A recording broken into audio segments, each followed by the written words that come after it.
nga mga diskaya, di ba, ang kaya nga nagkakaroon ng legislative inquiry. Yes. Both houses, Senado at saka Para House. pakantahin mga kababayan ang mga mga contractors kung sino ang binibigyan nila. Ay, may legislative inquiry para kumuha ng impormasyon. Yes. Nung kumanta, pinatahimik. Pero bakit ganon?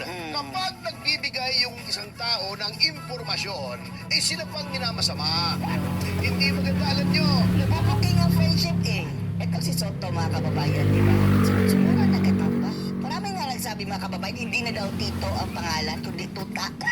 Tuta, Soto. Friendship pala sila right from the start mga kababayan. Ever since, friendship pala sila natambal Lalo na dyan sa house, ha? Alam nyo, mga kasama ko sa house, di ba? Mga kapwa natin Pilipino Kaibigan sa mo house. eh, Hindi na ba kayo nadala yung ginawa nyo ng Quadcom at Tricom na sumpa kayo na sampayan ng Pilipino? Sinuka ng taong bayan. Mga- Style nyo, bulok. Igit-igit. Tingnan ni Stan Fernandez mga kababayan. Oh, ulats. Natalo. Siya ang nagpapalo. Iniipit nyo, kinokontempt nyo yung mga witnesses. Yung mga Si Abante talo mga kababayan. Pero pinanalo ng COMELEC. Appointed son of the COMELEC. kaya, hindi sa kinakampihan ko, ha, sinasabi ko sa inyo, kung may mali na ginawa, may demanda nyo. Ganyan talaga ang buhay, eh. Ha? Pero, nagbigay na nga ng impormasyon. Palibhasa, yung impormasyon na binigay nila ay hindi nyo gusto. Parang kinocross-examine nyo, hindi nyo po papel yan. At tulad yan si Luistro, yung sinasabi namin na kapag hindi ka matalino, akala mo matalino. Pero, Bukok nga si Luis Cruz mga kababayan eh. Akalain nyo gustong ipa-warrantless arrest ang mga mga kababayan, vloggers? Wow! Wow! Bakit hindi nung pagtuunan ng pansin, Luis Cruz, yung kawatan? Mga buhaya dyan sa hanay nyo na pinanakawan ng taong bayan. Yan ang dahilan mga kababayan eh, kung bakit lugmok ang Pilipinas dahil sa pagnanakaw ng mga buhaya dyan sa kaban ng bayan dahil sila ay matalino ka, alam mong hindi siya matalino. Aha. Sasabihin mo naman, yung iyong affidavit null and void. wow, nakaboy. Mali kasi ang daming mga loopholes. Hindi po para sa inyo ang pagpapasya kung ano ang mali o tama. Tignan nyo kung ano nakalagay doon. May binabanggit eh. Binanggit si speaker. Kaya mali mga kababayan para kay Luis Cruz dahil Tawid si speaker. Binanggit si speaker. Sinungaling na. Porkit binanggit si Saldico, sinungaling na. Porkit binanggit yung mga kasamahan nyo. Sino pa ba ang hindi nakakaalam mga kababayan na ang punot dulo ng kababuyan dyan sa Kongreso is speaker. Tapos, hindi na tayo nagtataka kung talagang involved mga kababayan si speaker dyan sa affidavit ni Diskaya. Tapos ganyan mga kababayan, sasabihin, wala, sinungaling yan. Malinis si speaker, malinis. Sa bababang kapulungan, sinungaling na. Mali. Porkit ayaw. Ayaw isang quote si Pangulo Duterte, mali na. Grabe, nakasentro ang tanungan mga kababayan ni Nasaba, ni Ipin Jokno, Luistro, sa 2016 to 2022 mga kababayan, mga animal. Buhan ng pagka-phrase net. Pero Tony, may Fabrication. may due process naman yan. Pwede naman ipasinungalingan nila kung ano may binanggit. Oo, pero di ba fact-finding kayo? Opo, Ito, dapat ganun. nagbigay ng impormasyon. Yun nga. Under oath affidavit. Hearing bills or assist resets all virtual bills.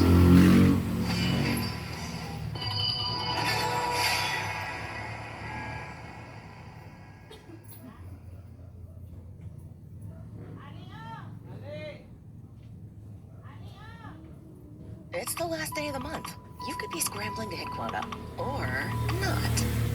Sell smarter and relax harder with Apollo.io, the only all-in-one sales platform with everything you need to find leads, get in touch, manage meetings, and close deals. All in one place. So you can put your sales on autopilot and get back to whatever this is. Sign up for free at Apollo.io, the only sales tool you'll ever need.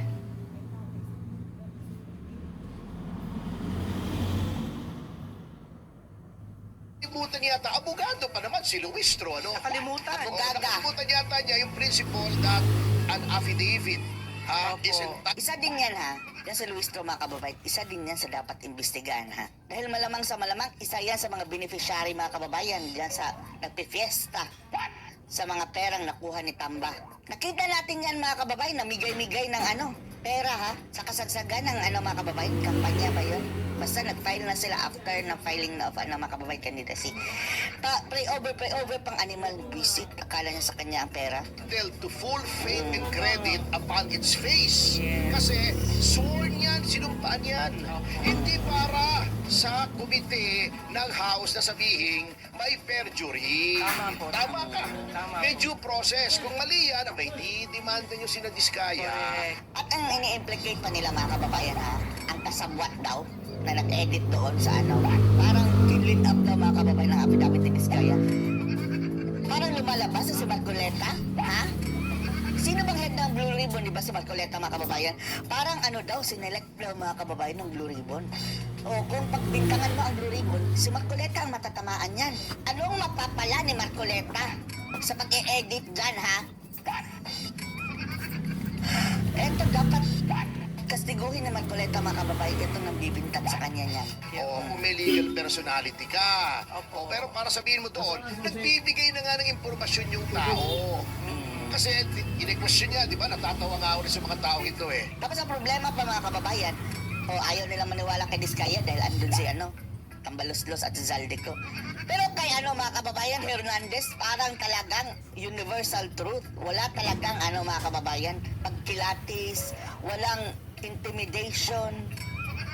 Parang lang din eh, parang alam niya na, luto ng mga kababayan. Hinahanap Bakit? Lutong buhaya. Bakit walang legend noong panahon ni Duterte? Hindi ko kami nagbibigay eh. Ibig nyo sabihin, hindi kayo kapani-paniwala. Huwag mong i-contest yung resource person mo, inimbita mo yun eh. Hindi para i-cross-examine, hindi for dito. Ha?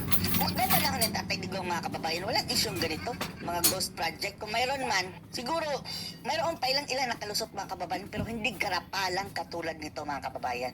At i-base nyo na lang mga kababayan sa budget ha. Ikumpara nyo ang budget, dito lang tayo sa flood control, ni BBM at saka ni PRRD. Tingnan nyo, doble, triple ang naging increase mga kababayan nung umupo si BBM. Doble at triple ang budget sa flood control. Pumabaha pa rin ng grabe. Hindi para kumuha ng impormasyon. Opo. Whether tama o mali yun, ay kayo ang mag-determine. Yun. Di ba? Gagamitin nyo lang yung impormasyon na yan in the formulation of new legislation or remedial legislation para magkaroon ng susok yung mga dating batas para pag may loophole Mapapago. or may bagong batas. Yes. Eto mga kababayan, ang purpose sila niyan is kumuha naman, kagaya ng mga kababayan, yung Quadcom, wala naman talaga silang nagawa na batas. Ang purpose sila nun is para hulihin si PRRD. Ginamit yun ng ICC na mga kababayan na ebidensya yung Quadcom. Eto ngayon mga kababayan, para ipakulong si Sara Duterte. Ang purpose ng TRICOM na ngayon, ang case build up mga kababayan para pinakulong Sara Duterte at mga kakampi nila. Dahil si Boying mga kababayan biglang naabsuelto sa ombudsman na clear na. Ibig sabihin, malamang sa malamang magiging ombudsman na yan, pipiliin niya ni Bangag dahil yan ang kanilang plano right from the start. Ginawa na nila yan sa Quadcom mga kababayan eh. Eto, nakulong na sa Tatay Digong mga kababayan. Next nilang target, VP Sara Duterte. Sinabi na rin niya ni Amy. Kayo mag-judge, wala po. At saka, alam mo akala mo talaga itong si Luistro magaling eh. Pag si violates yung Barkada yan ni principal, Dilima. Pagkasing tangkad lang din mga kababayan. yung fundamental principle Pagka-classmate sa katawan. of questioning kung siya man, tingin niya sa sarili niya, magaling siya mag-cross-examine, mali yung ginagawa niya. There is a fundamental principle of cross-examination. Yes or no? Ayun mga kababayan, nagalit si Tatay Digong. Wag mo akong yes or no, yes or no. Do not ask a question, the answer of that to which you do not know. Huwag ka magtatanong na hindi mo alam kung anong isasagot na ng witness. Para hindi ka maboljak. Every lawyer na marunong mag-trial ay alam yan. Para hindi ka naboboljak, sinabi niya, bakit wala nung panahon ni Duterte? Ba't walang ledger? Di kami nagbibigay. Hindi niya alam. Sigurado kayo. Mutata mga Ito pa si kababayan. Terry dito, si Bambolyas. Bambolya. Si Boy Bambolias. Oo, tanong pa ng tanong. Akala natin si Mura. Naniniwala, ay di huwag kang maniwala, pero inipitan niyo yung tao. Mga Ayun. abogado ito eh, Wala kayong magagawa. Quit eh. Ay, gano'n. Oo. Pero attorney, sana. Oo, sige, sapagkat sige. nakalagay na nga sa mismong konstitusyon, Tama. huwag yung papastusin ng resource person, inimpitan niyo yan. Hindi po nasasakdal yan, hindi akusado yan, hindi respondent yan sa criminal case. Resource person. They are entitled to be treated with respect and dignity. Sinabi na yan doon sa pinaka bagong kaso tungkol sa powers ng legislative inquiry, yung Ong versus Senate Blue Ribbon Committee Opo. na napanalo nung abogado Bago versus Ong. Ong sa Supreme Court. Sinabi, null and void yung arrest warrant nung mga family executives. Nanalo yun. Ang balita ko, kaya daw nanalo yun eh. Bukod sa magaling yung argumento, Sana no, maraong mag-revise dyan sa ruling ng Congress at saka Senate, mga kababayan, dyan sa kanilang contempt na power. Dahil naaabuso, mga kababayan, nagagamit na tool, mga kababayan, na parang pang-torture.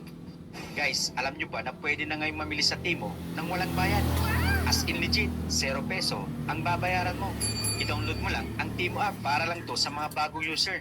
At ang maganda pa, free shipping at free returns. Eto na check mo na sa Timo app. Ang daming items na naka 100% off. May mga tech gadgets, kitchen tools, accessories, at marami pang iba. Kaya Naaabuso, mga kababayan, nagagamit na tool, mga kababayan, na parang pang-torture, pang-blackmail. Tapos, kung mag-contempt sila, mga kababayan, dapat doon lang sa talagang mayroon silang holding room, mga kababayan. Hindi yung ilalagay mo sa city jail kasama ang mga convicted. Nangyari na yan kay Grijaldo, kay Fildon, mga kababayan. Sinali doon, mga kababayan, sa mga preso talaga. Dapat yan ang dapat baguhin dahil maraming mga abusado, mga ungas, mga kababayan, na mga mambabatas sa mambubutas. malakas daw yung sex appeal ng abogado. Yun na. Lincoln. Chismis lang naman yun. Hindi ko malaman kung sino nga yun eh. Pero balita ko napakalakas daw ng sex appeal. Kaya Parang nanalo. Pero bukod sa biro, bakit ginaganyan niyo yung witness just because hindi niyo gusto? Yung sagot niya. Hindi po yun ang essence ng power to cite in contempt. Ayun. Buti na lang nadala na siguro sila sa negative public perception ni Boy Contempt. Sino yun? Yung wala na Manuano ba? si Scaraps. O si Karap. Malapit na yung kainin ng lupa, mga kababayan. Parang malapit yung yung Si Kuraps. Oo, Karaps. Ikaw. Saan papunta yan? Sounds like Kuraps. Oo. Nadala na, napag-tempt kayo ng contempt. Medyo huminay-hina yata kayo. Mabuti Ayan. naman. Ngayon ay sumusunod kayo sa batas. Tama lang kasi mga abogado naman po kayo. Sundin niyo naman yung batas. Fairness, mga kababayan, isa palang anak contempt, si Bryce Hernandez. Pero dapat nakasuhan na nga yun, mga kababayan. Kasi tingin ko, excited lang Hindi, sila. natatawa ko sa pagbubuka nitong si Luistro eh. Akala mo, akala niya nakakaisa na siya. Hindi niya alam mali yung ginagawa niya. Butata siya, mga kababayan, butata. Di ba? Hindi pwede po yung style na yon. Style. Sapagkat yan ay resource persons. Kaya namimiss ka ng mga tao dahil dyan sa pagkukorek mo dun sa maling nangyayari. Ngayon, ang ginagawa naman nila, ito pa, isang King Koy. O, di ba? Chingkoy. Ano po yun? Bakit, ito, natatawa ako bakit ayaw nilang ipursu yung lead na sinasabi ni Vizcaya, ni Colonel Sara? Dahil matutumbok ang kanilang leader, mga kababayan, o Ayan. pinagtatakpan. Bakit nga ba? Yung sinasabing napipilitan lang sila, biktima sila. Yung mga binubigit ng mga congressman, bakit ayaw niyong magpaliwanagin? Mga miyembro niyo yun O sinasabi nila, idinidinay nga, syempre, ididinay. Ang bihira naman kayo, para naman tayong pinanganak kahapon Ala ka naman aminin. Okay, tama. Kayo talaga, oo. Hindi pwede yan. Ipurso nyo. Binibigyan lang ng impormasyon ang pinipitpit nyo, yung nagbibigay ng impormasyon. Inimbitan nyo yun. Opo. Imbitasyon yun, resource person. Tapos etong, lalong-lalo na sa Senado din, mga kababayan, pero ding dalawang bugok dyan, mga kababayan, si Lacson at si Soto.